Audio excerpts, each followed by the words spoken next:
Assalamualaikum warahmatullahi wabarakatuh. A'udzu billahi minasyaitonir rajim. Bismillahirrahmanirrahim. Hamdan yuafi ni'amahu wa yukafi mazidah. Ya Rabbana lakal hamdu kama yanbaghi li jalali wajhikal karim wa 'azimi sultanik. Allahumma salli wa sallim ala sayyidina wa maulana Muhammadin wa ala alihi wa sahbihi ajma'in, amma ba'du. Para penonton yang saya hormati,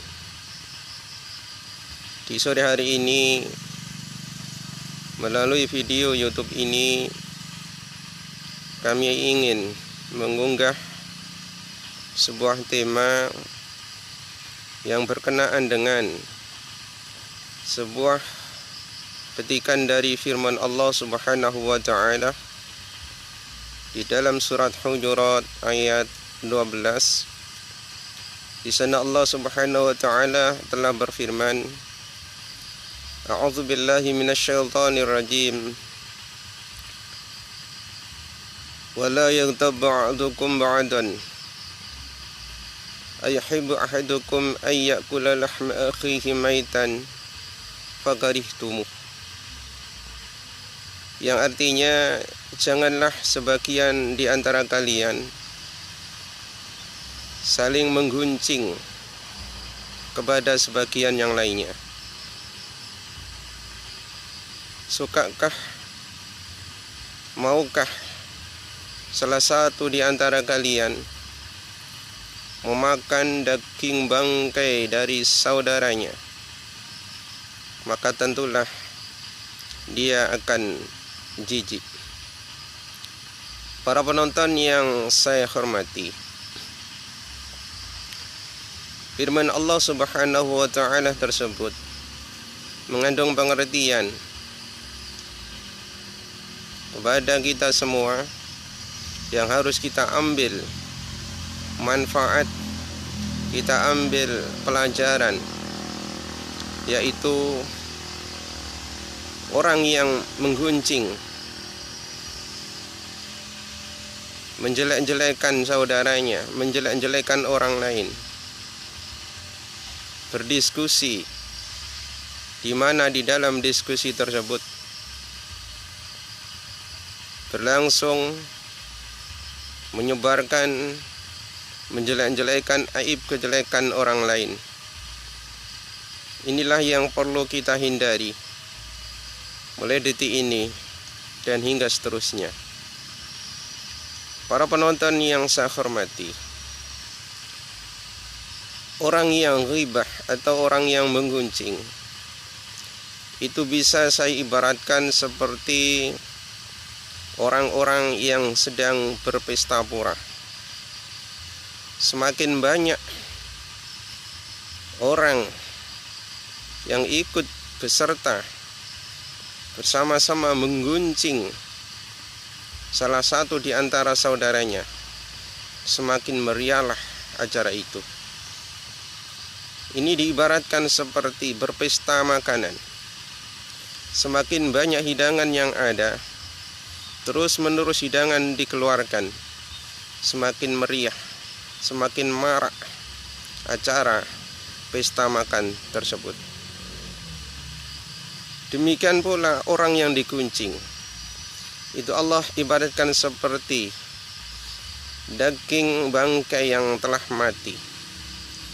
Orang yang diguncing, orang yang kita guncingkan, orang yang kita jelek-jelekkan, orang yang kita jadikan sebagai bahan omongan kita, diskusi kita mengenai kejelekan-kejelekannya, itu ibaratkan seperti hidangan buat orang yang mengguncing itu sendiri. Coba kita resapi, apabila salah satu di antara orang-orang yang berdiskusi, orang-orang yang mengguncingkan salah satu saudaranya tentang kejelekannya, tentang kesalahannya, tentang aibnya, tentang rahasianya, maka tentulah dari pihak yang lain akan juga ikut menyampaikan, mengeluarkan kesalahan-kesalahan dari pihak yang digunjingkan. Ini diibaratkan seperti orang yang berada di restoran, rumah makan. Apabila pesta makan di restoran atau rumah makan itu semakin banyak makanan dan minuman yang disajikan di sana, maka semakin asik pula lah acara pesta makan tersebut. Ini diibaratkan seperti semakin banyak kesalahan-kesalahan saudara kita yang kita gunjing, semakin banyak kesalahan yang dikeluarkan, diperlihatkan, segala macam rahasianya disampaikan di dalam forum diskusi ghibah tersebut, tentulah akan merasa asik, teramat asik, bertambah asik acara ghibah yang diikuti banyak orang di antara para penggibah tersebut. Kemudian pada akhirnya, apabila orang yang diguncing, orang yang dijelek-jelekkan di dalam forum, di dalam diskusi, di dalam perkumpulan yang di sana telah terjadi mengguncing, menjelek-jelekkan, mengeluarkan rahasia aib di antara salah satu saudara kita. Apabila dia tahu, dia melihat, dia menyaksikan, pasti yang dirasakan akan merasa sakit, terasa pedih, terasa sakit, seperti daging yang dipotong-potong, diiris-iris, kemudian dimakan oleh orang banyak. Semakin banyak kesalahan, aib, rahasia yang dikeluarkan di dalam forum ghibah itu, maka semakin habislah daging yang ada pada dirinya hingga sampai tinggal tulang belulang. Dan pada akhirnya, siapa yang beruntung di antara orang yang dighibah, orang yang dijelek-jelekkan, dan orang yang menghibah, orang-orang yang menjelek-jelekkan. Ini diibaratkan seperti semisalkan orang yang ada di restoran, di rumah makan, sehabis berpesta makan minum, berpesta makanan, berpesta minuman, tentunya dia akan membayar setelahnya kepada pihak rumah makan. Dan apabila di antara penggibah-penggibah itu memang punya uang tunai, maka tentunya dia akan membayar dengan uang tunai pula. Akan tetapi apabila orang-orang yang berpesta menggibah, berpesta membicarakan kejelekan saudaranya sendiri, yang diibaratkan seperti makan, berpesta makan daging bangkai saudaranya sendiri.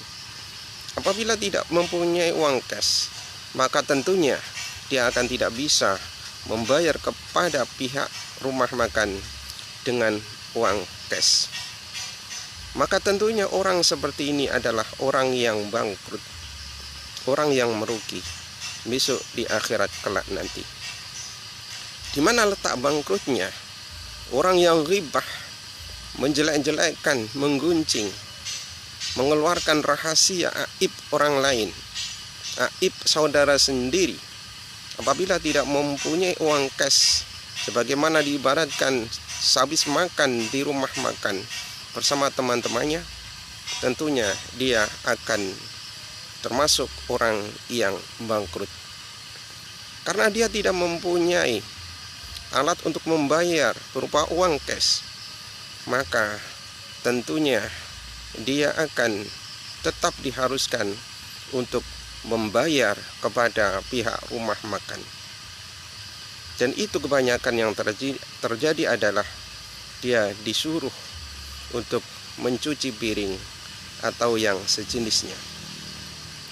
Itulah bangkrut di dunia, karena sehabis makan, minum di rumah makan, berpesta poya, berpesta makan minum bersama teman-temannya, sementara dia tidak mempunyai uang cash untuk membayar kepada pihak rumah makan, maka tentunya dia akan membayar dengan tenaganya, yaitu mencuci piring atau menyapu rumah makan tersebut, atau dengan hukuman yang lain.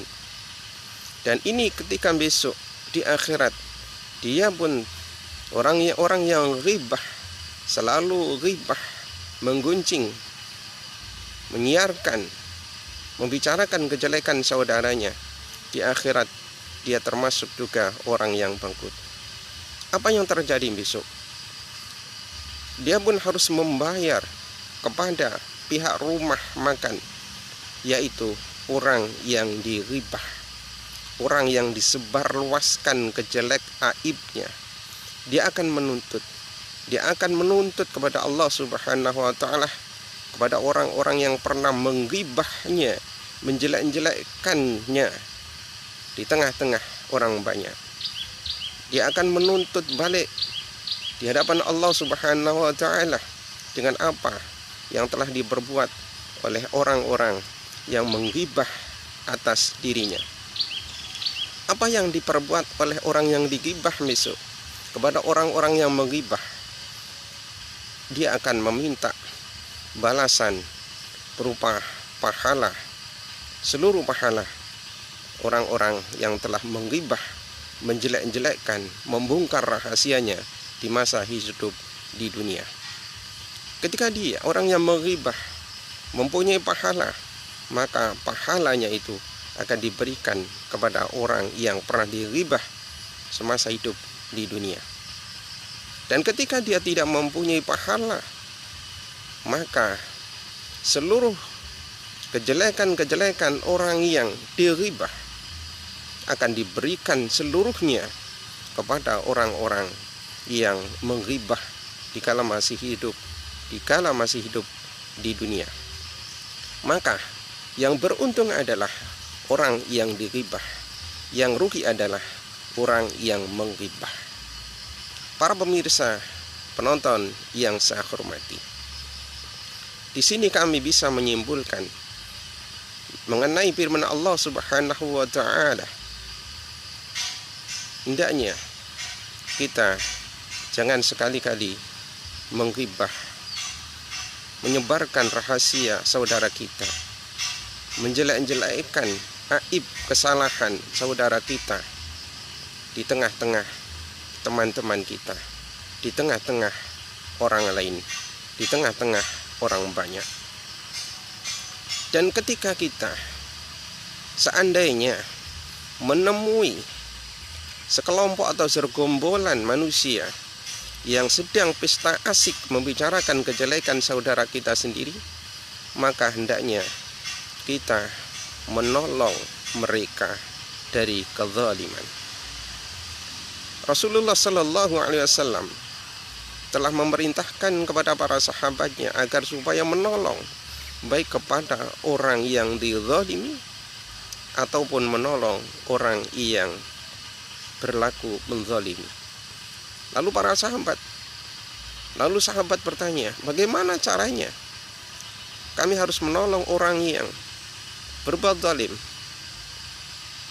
menggibah, menganiaya, membicarakan kejelekan aib saudaranya? Maka caranya adalah kita harus memperingatkan kepada mereka agar supaya selesai, agar supaya tidak meneruskan acara ghibahnya. Ketika tidak mampu untuk berbicara, maka hendaknya kita menyingkir, menjauh dari mereka yang sedang berghibah. Inilah yang harus kita lakukan. Serendah-rendahnya, seminimal-minimalnya, sejelek-jeleknya, sekecil-kecilnya tindakan yang harus kita lakukan untuk menjauh dari orang-orang yang ghibah, untuk menolong orang-orang yang berbuat zalim, yaitu menghibah saudara sendiri, itu adalah dengan cara menjauhkan diri kita masing-masing dari kelompok, dari majelis, dari golongan, dari orang banyak yang sedang berkumpul, dari perkumpulan yang sedang berlangsung acara ghibah, yaitu menyiarkan, membicarakan aib, kesalahan, kekeliruan, rahasia saudara kita sendiri. Para pemirsa yang saya hormati, demikianlah apa yang bisa saya sampaikan mengenai bahaya daripada ghibah atau menggunjing atau menyebarluaskan, menyiarkan, menyebarkan rahasia kejelekan saudara kita sendiri. Rasulullah Shallallahu Alaihi Wasallam telah bersabda sebagai penutup, barang siapa yang menyembunyikan rahasia saudaranya dikala di dunia, maka di akhirat Allah akan menyembunyikan rahasia aib kesalahannya di tengah-tengah manusia dikala berada di padang mahsyar. Demikianlah apa yang bisa saya sampaikan. Terima kasih atas segala perhatian dan mohon maaf atas segala kekurangan. Subhanakallahumma bihamdik asyhadu an la ilaha illa anta astaghfiruka wa atubu ilaik. Wassallallahu ala sayyidina Muhammadin wa ala alihi washabihi ajma'in. Walhamdulillahi rabbil alamin. Wassalamualaikum warahmatullahi wabarakatuh.